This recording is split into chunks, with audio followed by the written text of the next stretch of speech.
اللهم إني أسألك برحمتك التي وسعت كل شيء وبقوتك التي قهرت بها كل شيء وخضع لها كل شيء وذل لها كل شيء وبجبروتك التي غلبت بها كل شيء وبعزتك التي لا يقوم لها شيء وبعظمتك التي ملأت كل شيء وبسلطانك الذي على كل شيء وبوجهك الباقي بعد فناء كل شيء وبأسمائك التي ملأت أركان كل شيء وبعلمك الذي أحاط بكل شيء وبنور وجهك الذي أضاء له كل شيء يا نور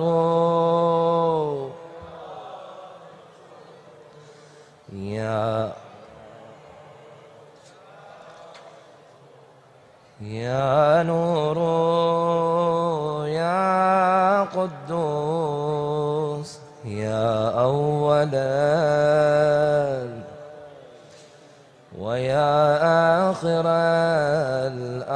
الآخرين اللهم اغفر لي الذنوب التي تهتك العصام اللهم اغفر لي الذنوب التي تنزل النقام اللهم اغفر لي الذنوب التي تغير النعم اللهم اغفر لي الذنوب التي تحبس الدعاء اللهم اغفر لي الذنوب التي تنزل البلاء اللهم اغفر لي كل ذنب أذنبته وكل خطيئة أخطأتها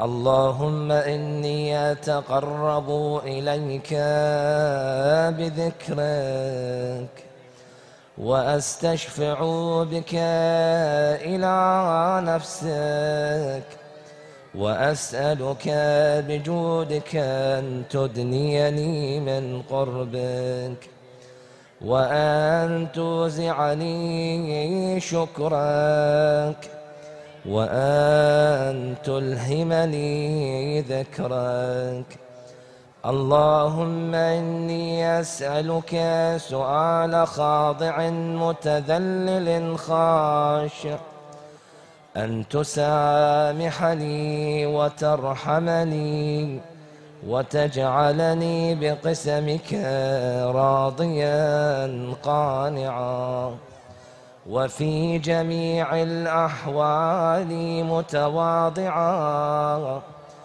اللهم وأسألك سؤال من اشتدت فاقته وأنزل بك عند الشدائد حاجته وعظم فيما عندك رغبته اللهم عظم سلطانك وعلى مكانك وخفي مكرك وظهر أمرك وغلب قهرك وجرت قدرتك ولا يمكن الفرار من حكومتك اللهم لا أجد لذنوبي غافرا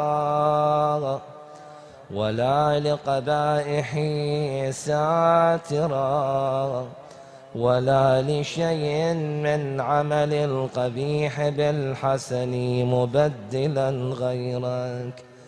لا إله إلا أنت سبحانك وبحمدك ظلمت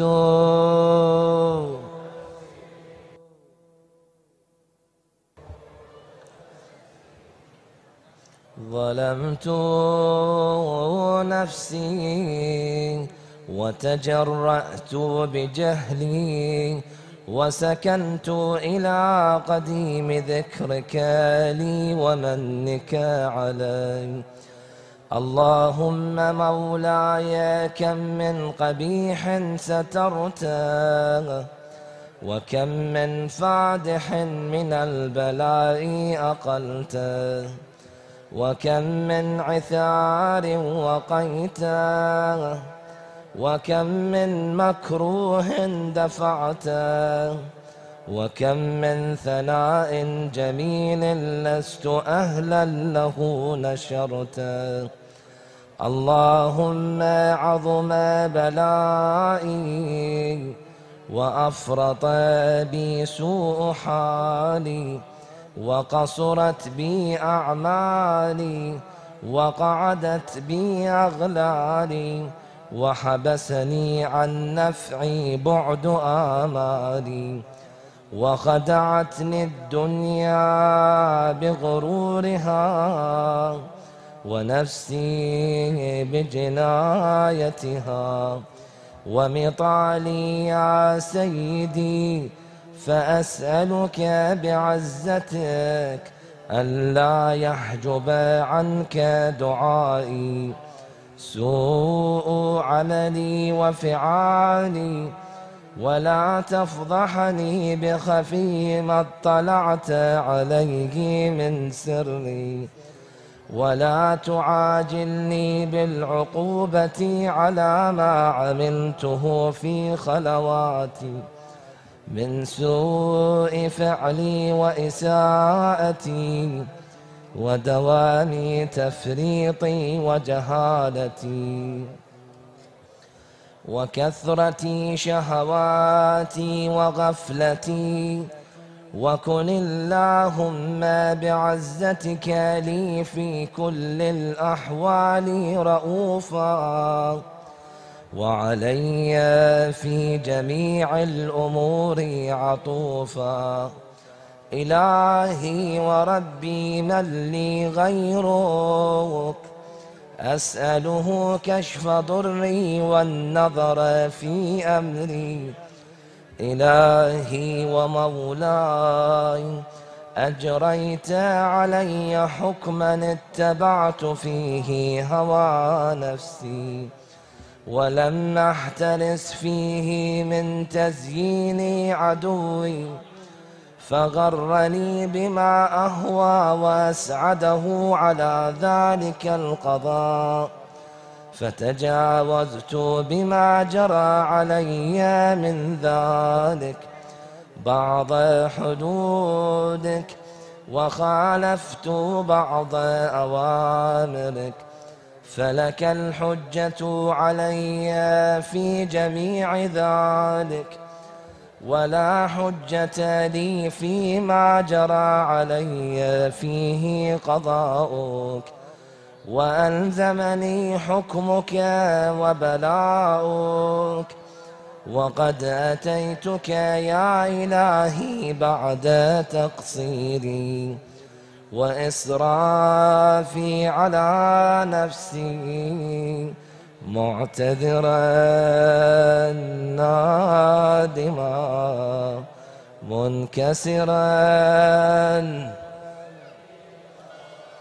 مستغفرا منيبا مقرا مذعنا معترفا، لا أجد مفرا مما كان مني، ولا مفزعا نتوجه إليه في أمري، غير قبولك عذري وإدخالك إياي في سعتي من رحمتك.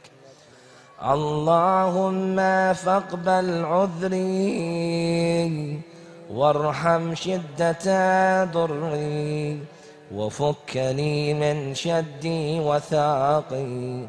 يا رب ارحم ضعف بدني.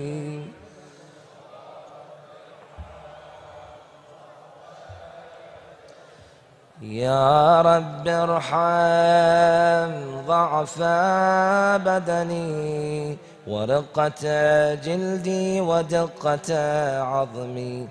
يا من بدأ خلقي وذكري وتربيتي وبري وتغذيتي، هبني لابتداء كرمك وسالف برك بي.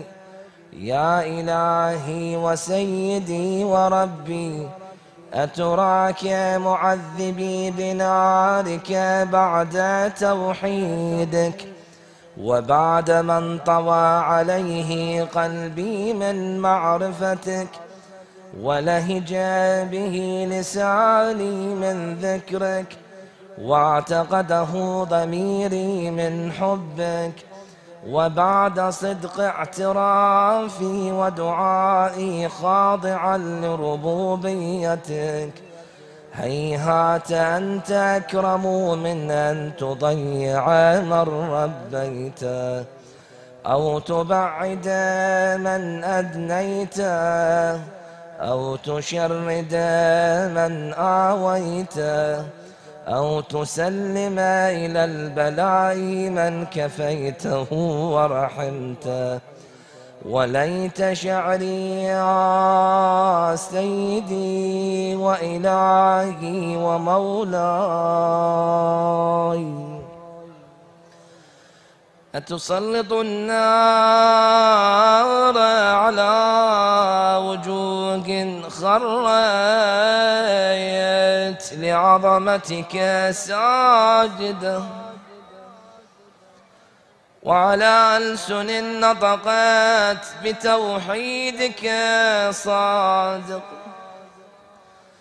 وبشكرك مادحة وعلى قلوب اعترفت بإلهيتك محققة وعلى ضمائر حوت من العلم بك حتى صارت خاشعة وعلى جوارح سعت إلى أوطان تعبدك طائعة وأشارت باستغفارك مذعنة.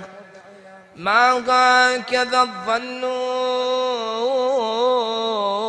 بك ولا أخبرنا بفضلك عنك يا كريم يا ربي، وأنت تعلم ضعفي عن قليل من بلاء الدنيا وعقوباتها وما يجري فيها من المكاره على أهلها، على أن ذلك بلاء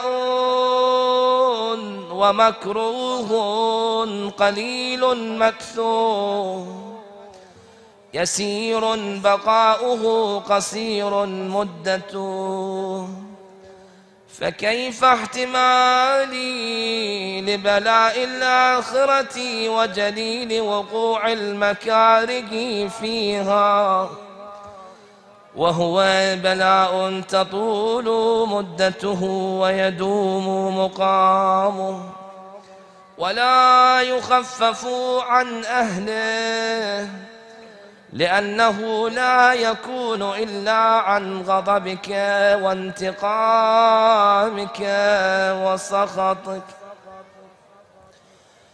يبكي إمامنا علي بن الحسين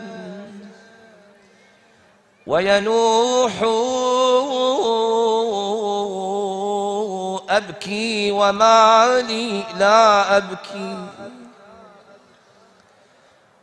أبكي وما لي لا أبكي لضيق لحدي لوحشتي في قبري.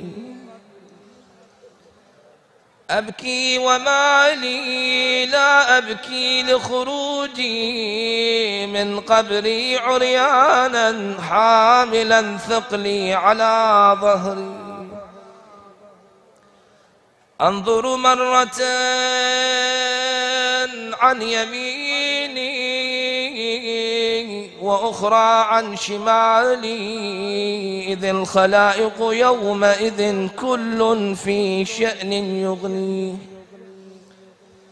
يوم يقال للمخفين جوزوا وللمثقلين حطوا، أمع المخفين أجوز أم مع المثقلين أحط؟ ويلي كلما طال عمري كثرت خطاياي. أما آن لي أن أستحي من مولاي،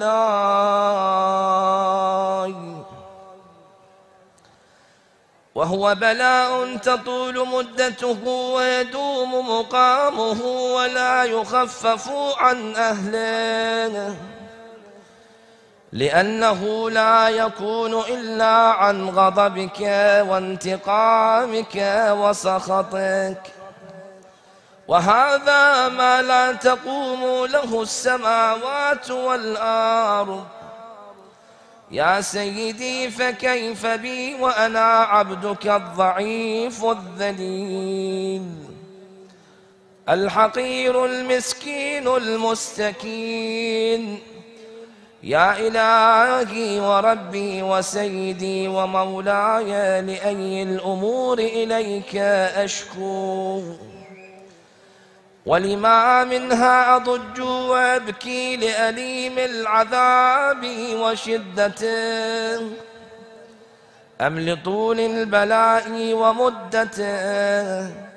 فلئن صيرتني للعقوبات مع أعدائك وجمعت بيني وبين أهل بلائك وفرقت بيني وبين أحبائك وأوليائك، فهبني يا إلهي وسيدي ومولاي وربي، صبرت على عذابك.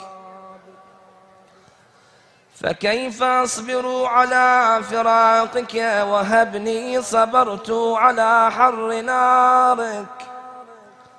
فكيف أصبر عن النظر إلى كرامتك أم كيف أسكن في النار؟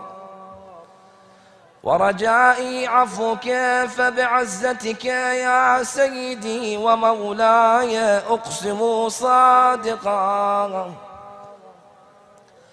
لأن تركتني ناطقا لأضجن إليك بين أهلها ضجيج الآمنين، ولأصرخن إليك صراخ المستصرخين، ولأبكين عليك بكاء الفاقدين، ولأنادينك أين كنت يا ولي المؤمنين، يا غاية آمال،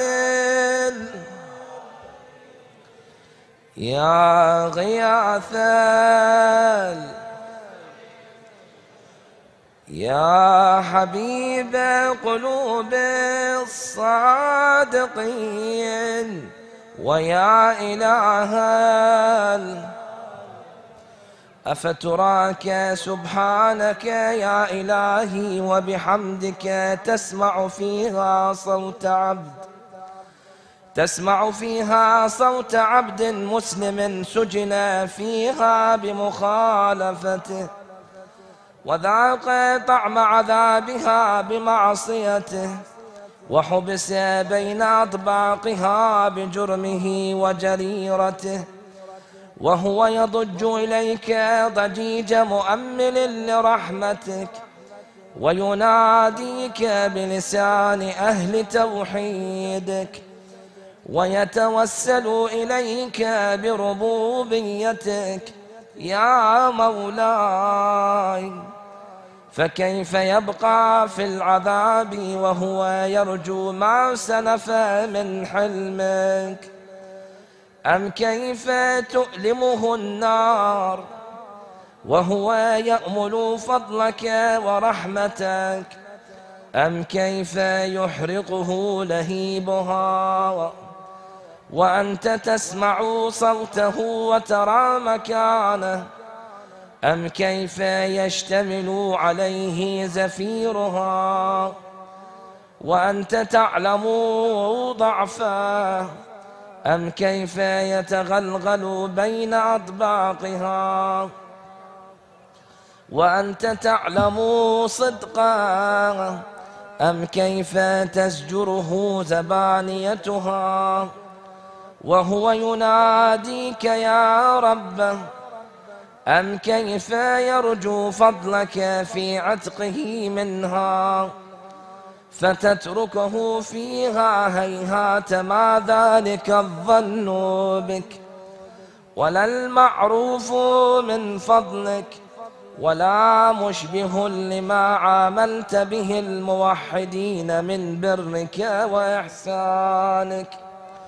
فباليقين أقطع لولا ما حكمت به من تعذيب جاحديك، وقضيت به من إخلاد معانديك، لجعلت النار كلها بردا وسلاما، وما كان لأحد فيها مقرا ولا مقاما، لكنك تقدست أسماؤك أقسمت أن تملأها من الكافرين من الجنة والناس أجمعين، وأن تخلد فيها المعاندين.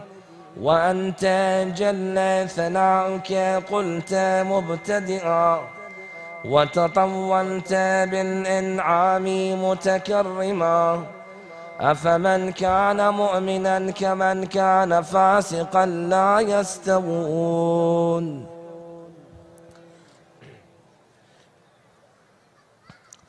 إلهي وسيدي، فأسألك بالقدرة التي قدرتها وبالقضية التي حتمتها وحكمتها وغلبت من عليه أجريتها، أن تهب لي في هذه الليلة وفي هذه الساعة كل جرم أجرمته وكل ذنب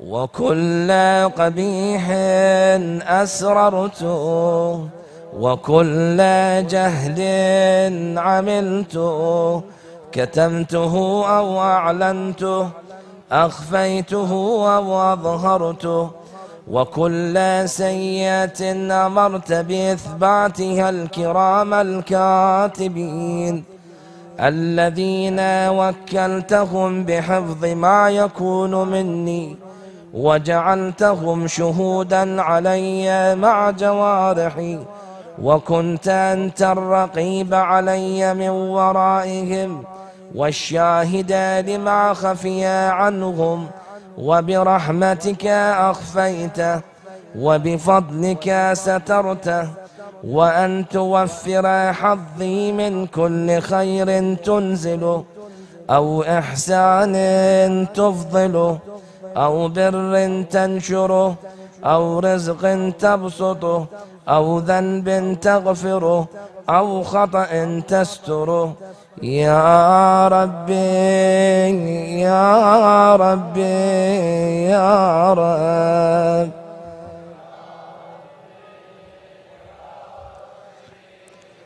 يا إلهي وسيدي ومولاي ومالك رقي، يا من بيده ناصيتي، يا عليما بضري ومسكنتي، يا خبيرا بفقري وفاقتي يا ربي يا ربي يا رب.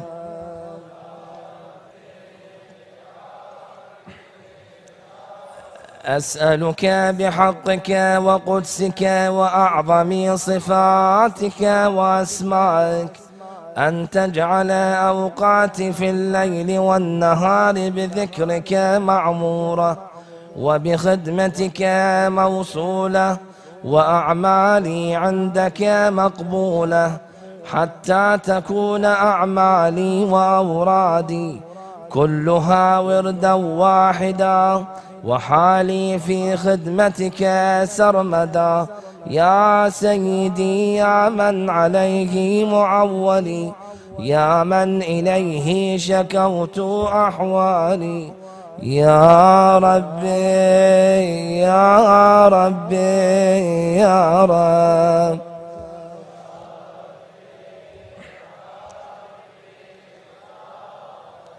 قو على خدمتك جوارحي، واشدد على العزيمة جوانحي، وهب لي الجد في خشيتك والدوام في الاتصال بخدمتك، حتى أسرح إليك في ميادين السابقين، وأسرع إليك في المبادرين، وأشتاق إلى قربك في المشتاقين، وأدنو منك دنو المخلصين، وأخافك مخافة الموقنين، وأجتمع في جوارك مع المؤمنين. اللهم ومن أرادني بسوء فأرد، ومن كادني فكد، واجعلني من أحسن عبيدك نصيبا عندك، وأقربهم منزلة منك، وأخصهم زلفة لديك، فإنه لا ينال ذلك إلا بفضلك. وجدني بجودك، واعطف علي بمجدك، واحفظني برحمتك، واجعل لساني بذكرك لهجا، وقلبي بحبك متيما، ومن علي بحسن إجابتك، وأقلني عثرتي واغفر زلتي، فإنك قضيت على عبادك بعبادتك، وأمرتهم بدعائك، وضمنت لهم الإجابة. فإليك يا ربي نصبت وجهي، وإليك يا ربي مددت يدي، فبعزتك استجب لي دعائي، وبلغني مناي، ولا تقطع من فضلك رجائي، واكفني شر الجن والإنس من أعدائي، يا سريع الرضا.